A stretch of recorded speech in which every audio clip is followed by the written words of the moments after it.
আসসালামু আলাইকুম ওয়া রাহমাতুল্লাহি ওয়া বারাকাতুহু। বন্ধুগণ, আজকে আপনার ইসলামিক লাইফ বিডি পক্ষ থেকে আজকে আপনাদের সাথে চ্যানেলে একটা বিষয় আলোচনা করব। সেটা হচ্ছে সূরা আল কাহাফের। আপনারা জানেন সূরা আল কাহাফ, এটাতে গুহাবাসী নিয়ে আলোচনা করে, যে গুহাবাসী যে যুবক তাদেরকে নিয়ে এখানে আলোচনা করা হয়েছে। তো এখানে একটা আয়াত আমি পড়তে গিয়ে আমার ইয়েতে আসলো, দেখুন, ওয়ামান আজলামু মিম্মান যুক্কিরা বিআয়াতি রাব্বিহি ফাআরাদা আনহা ওয়া নাসিয়া মা কাদ্দামাত ইয়াদাহু ইন্না জাআলনা আলা কুলুবিহিম আকিন্নাতান আইয়াফকাহুহু ওয়া ফিহা জানিহিম ওয়াকরাউ ওয়া ইন তাদউহুম ইলাল হুদা ফালান ইয়াহতাদু ইজান আবাদা।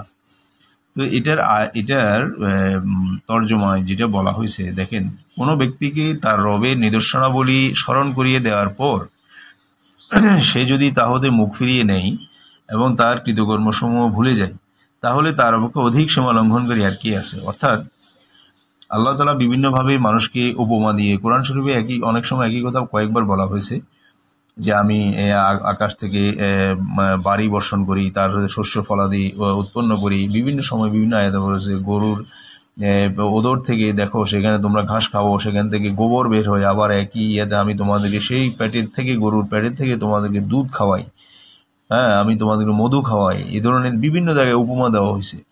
দেখো, আমি অমুক জনপদ সৃষ্টি করেছি, অমুক জনপদ সৃষ্টি করেছি, চন্দ্র সূর্য গ্রহ নক্ষত্র কিভাবে আমি এগুলো প্রতিস্থাপন করেছি। এগুলি তার কোনো ইয়ে থেকে, তার যে মঞ্জিল থেকে সে বিচ্যুত হয় না। এগুলি অন্যান্য জায়গায় বিভিন্ন আয়াতে বলা হয়েছে। তো এখানে ওই কথাগুলো এখানে ওটার উদাহরণ হিসেবে এখানে আনা যায়।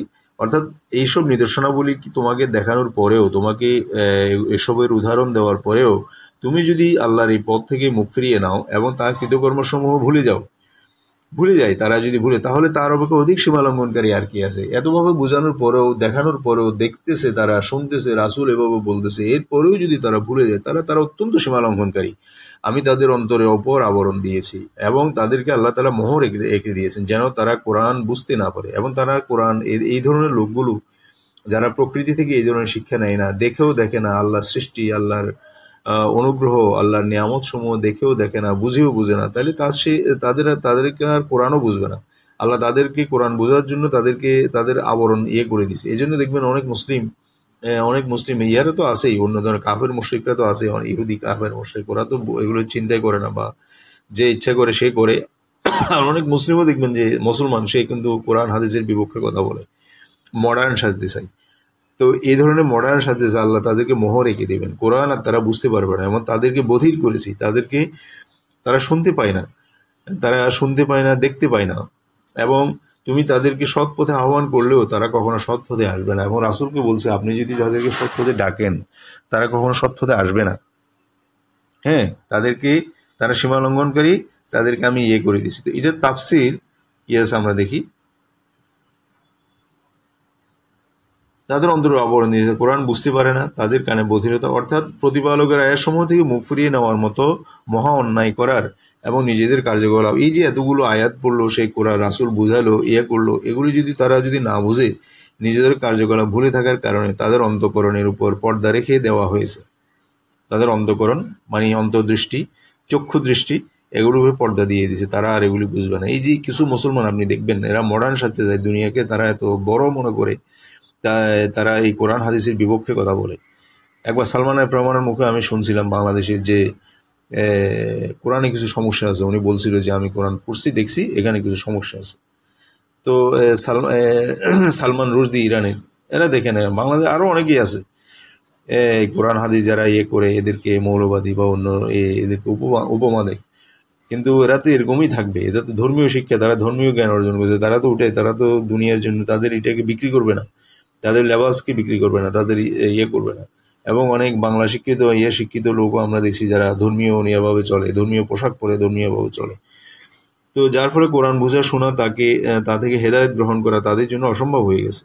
এবং এরা এই ধরনের লোকগুলো, তারা আর কোরআন থেকে হেদায়েত প্রাপ্ত হবে না, যদি না তারা আবার কোনো কারণে, আবার হয়তো আল্লাহ যদি রহমত করে, কখনো যদি তারা আবার ফিরে আসতে চায়, তখন তারা হয়তো, আল্লাহ তো বলে যে আমার কোনো বান্দা যদি ফিরে আসে, গুনাহ করে বা তওবা করে ফিরে আসে, আমি ১ কদম আসলে আমি ১০ কদম এগিয়ে যাই তাদেরকে ফিরিয়ে নিয়ে আসার জন্য। তো তখন হয়তো তারা হয়তো আসতে পারবে, না হয় তাদেরকে এটা অনেক সময় পাড়ার প্রতিবেশী বুঝাইতে হয়, আলেম ওলামারা অনেক সময় তাদেরকে বুঝে, তো হয়তো এক সময় তারা হয়তো এগুলি করে। কেউ কেউ বুঝে, কেউ কেউ আবার না বুঝে ওভাবেই মারা যায়। কেউ কেউ বলে যে আমি বিশ্বাসই করি না, আমি দেহই দান করে দিলাম। এ আননেসেসারি, দেহের জন্য তো এরা যে দেহ দান করে, এই যে কিছু নাস্তিক লোক, এটার প্রয়োজন কি? দেহ দান করার তো কোনো প্রয়োজন নাই। বাংলাদেশে বিভিন্ন অ্যাক্সিডেন্টে উঠে সেটা বিভিন্ন ইয়েতে মারা যায়, বা ফাঁসি কাস্টে লোক মারা যায়, এদের করতে পারে, এদের শবচ্ছেদ করে, এদের পোস্টমর্টম হয় না, সেখান থেকে তো স্টুডেন্টরা দেখে। আর এখন তো আর শরীর মানব দেহের এত ডেভেলপ হয়েছে, মানব দেহের কোনো অঙ্গ প্রত্যঙ্গ নিয়ে এখানে আর কোনো কোনটা কোথার সাথে কোথায় লিঙ্ক আছে, কোনটার কি কাজ, এগুলি ডিটেইলস জানা হয়ে গেছে মেডিকেল শাস্ত্রে। কাজে সে নাস্তিক একজন দেহ দান করে দিবে, করবে, এটা তার কারণে হ্যাঁ সে দিয়ে দিতে পারে কিছু অঙ্গ প্রত্যঙ্গ স্পেসিফিক কাউকে ঠিক করে দিয়ে যেতে পারে, কিডনি, চক্ষু বা যেটা সম্ভব ওদেরকে দিয়ে দেবে। তাদেরকে যতই তুমি হেদায়েতের প্রতি আহ্বান করো, তারা কখনোই হেদায়েতের পথ অবলম্বন করতে প্রস্তুত হবে না। এদেরকে মোহরণ করে হেদায়েতের পথ প্রস্তুত করতে হবে না। তাহলে আল্লাহ আমাদের সবাইকে বোঝার তৌফিক দান করে, আমরা যাতে কোরআনের বিরুদ্ধে, ধর্মের বিরুদ্ধে এই ধরনের কথা না বলি। এরা মোরতাদ হয়ে যায়, এরা এই ধরনের কথা, ধর্মে কোরআনের বিরুদ্ধে কথা বললে। আর কোরআন এমন একটা জিনিস, যার অন্তরে কোরআনের কিছুই নাই, সে একদম খা মরুভূমি। হ্যাঁ, এটা আল্লাহ তাআলা বলছেন, রাসূলের হাদিস। তো এগুলো আমাদেরকে বোঝার তৌফিক দান করুন। আসসালামু আলাইকুম ওয়া রাহমাতুল্লাহি ওয়া বারাকাতুহু। চ্যানেলটা সাবস্ক্রাইব করুন বন্ধুগণ, সবাইকে ধন্যবাদ।